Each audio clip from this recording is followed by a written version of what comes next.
Good evening, everyone. Zakiziel here. I hope you've all been having a wonderful day, and today I'll be reacting to 5-ish Minute Lore Episode 6 Part 2 Abaddon by Old Man Reacts.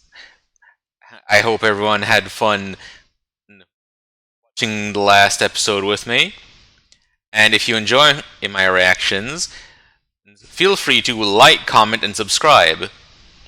Also, please check out Old Man React channel. A link to the original video will be in the description box below. And without further ado, let us begin. General Medicaid warning.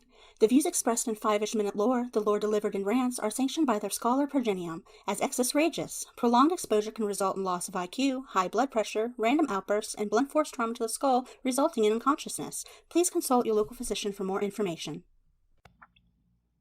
Wait, we're doing another Abaddon video? Why? The last one was sufficient. It sounds like he's being overtaken by chaos. Not a tick. The blasted vocalization modulator isn't working. Oh, that's 10,000 thrones wasted. Bloody Imperial must have fleeced me. Highest quality, my shiny metal ass. Alright, whatever. The Commissar's going to have to make do with a filthy Xenos recording his introduction segments. Shiny metal Lars, huh? So Necron's doing the recordings now. I wonder what he did to convince a Necron to help with this. After 2017, Games Workshop decided to release a series of books in an effort to make Phaelbadon the Harmless into something other than a wet kitten trapped in a paper bag screaming Creed until his larynx collapsed. They had already been in the process of this for over a decade, using the Horus Heresy series to reimagine Abaddon from the top down as more than a dry cat turd. They actually turned around and showed Abaddon as he was before he started sniffing lines of cocaine off Slaanesh's thighs. Abaddon was actually a decent leader and displayed about the same amount of charisma as a wet fart, which, all things being said, is a massive improvement. He was a member of the Mournival, Horus Lupercal's advisory council, and alongside him were three others, Torek Turgarden, Little Horus Axeman, and Garviel Loken. Abaddon's role in this council was supposedly to give Horus advice, but really what he did in this council was shut the hell up and do exactly what Horus told him to do. There was only a So, while he was part of the Mournival, he was essentially just the yes man and the sycophant. few times where he actually took the role that he was supposed to have seriously and tried to give Horus advice, which usually ended in Abaddon throwing a fit and storming out, only to Crumb crawling back to Horus's feet later to beg for forgiveness. All in all, though, he was fairly loyal to the tenets of the Great Crusade and the Imperium at large. So where did this loyal Space Marine turn wrong? At any point that you had to ask such questions, the only real thing that you need to know is #blame Lorgar. The Word Bearers had been doing some sneaky breaking, and one of the things they snuck into a lot of the other legions was the concept of the Warrior Lodges. Abaddon, of course, himself was a card-carrying member of said Warrior Lodges, and made it a point to recruit as many people as he could to this little illegal organization by the Emperor's own decree. When Horus got shanked on a moon orbiting Davin, Abaddon was one of the first ones who decided to betray everything he had stood for and take Horus to a snake temple. Oh my. Damn it, okay! He threw It's like everything that happens, yeah, it's like you can blame on mostly one, Lorgar, and two, Erebus, and to a degree the Emperor, because he's a terrible dad. I mean, just look at what happened with Angron. everything away so just maybe Daddy would live, and anyone who actually had principles became his enemy. Seriously, his character shift between loyal son of the Emperor and let's betray the Emperor happened so fast when I read it, I tried to sue for whiplash.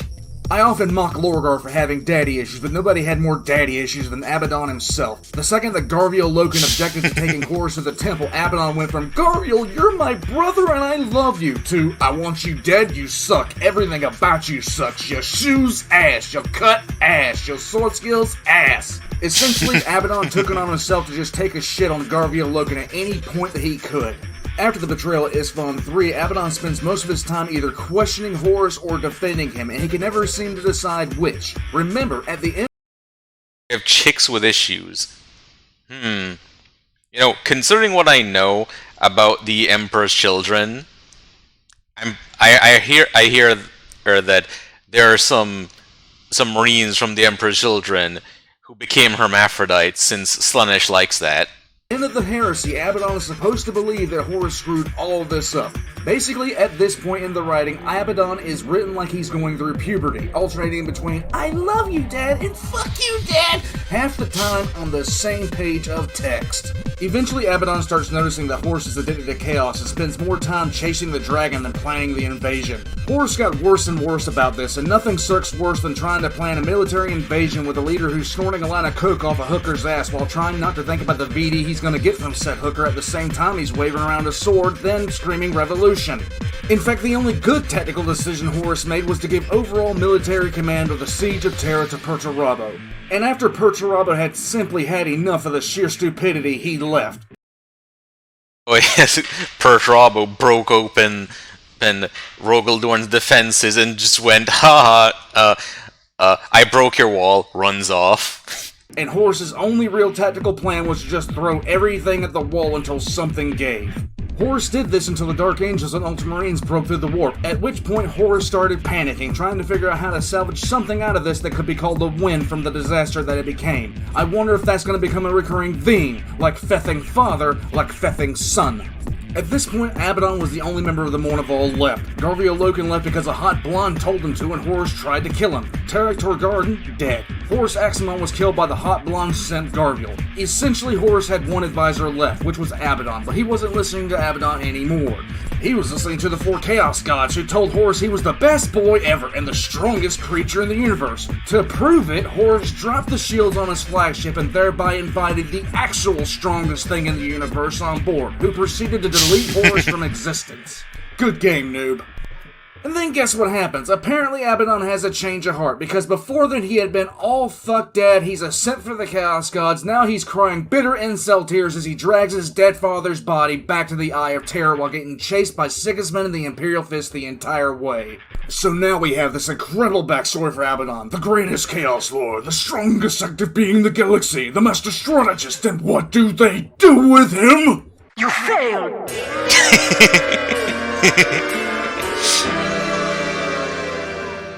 Yeah, he still sucks. Basically, Yeah, also, so, a thing as well is that, is it before, or the Sons of Horus became the Black Legion, if I remember correctly, they also got the shit kicked out of them by the other traitor legions, and it's because they blamed the Sons of Horus for why they lost the heresy. let me tell you what really happened on the 13th Black Crusade. No, Abaddon didn't have some great idea about how to employ the Blackstone Fortress onto the surface of Cadia. There was nothing of that in his head. Let me tell you what really happened. He was getting his shit rammed in by Creed, again, ran out of hair ties to make his top knot longer, again, and then when he was sitting there watching his Khornite Berserkers get their shit pushed in by a bunch of humans, he finally had enough and just took a Blackstone Fortress and threw it at the planet, in 40K's version of, I'm taking my ball and going home now. Anybody that tries to tell me that Abaddon did this on purpose or it was part of some great master plan is on crack, because here's the thing. You don't sit there and do that with your entire army on a planet. He did it because he was throwing a temper tantrum, and afterwards, instead of just admitting it, he pulled a Zinch. When Creed just casually hiding Bane Blades behind street lamps and hiding Warhound Titans in swimming pools. Tactical genius. Justice Clan! Master strategist my ass. He can't put together an army. He can't lead. The only thing he's capable of doing is herding cats into a direction and yelling, go! If you were looking for more on this rant, I really ain't got nothing for you. Abaddon's a piece of crap. He's always been a piece of crap. He'll remain a piece of crap forever, and his arms are still falling off his model to this day.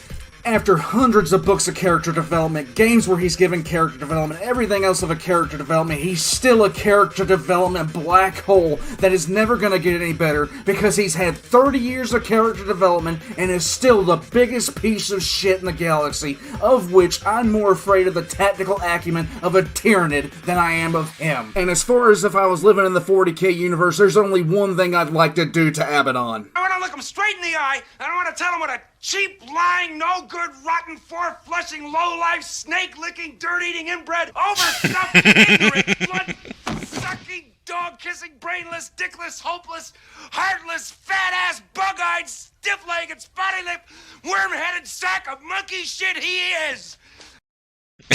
That's like some Scotsman level of insulting people. But also, yeah, it's I get the frustration with all of Abaddon's character development that has failed to actually make him better, because it's a case where GW simultaneously has to make Abaddon be a big threat because he's supposed to be the War Master of Chaos, but they can't actually make him win. And so what do? They have him keep losing, because if he wins, then everything ends. And in the process, end up making the War Master of Chaos look like the biggest jobber to ever exist. And them trying to fix him in retrospect with stuff from like the Horus Heresy and so on, it doesn't really work too well when you consider that unless they do like just straight up retcons of and then rewrite what happened in the other Black Crusades, he's still a jobber.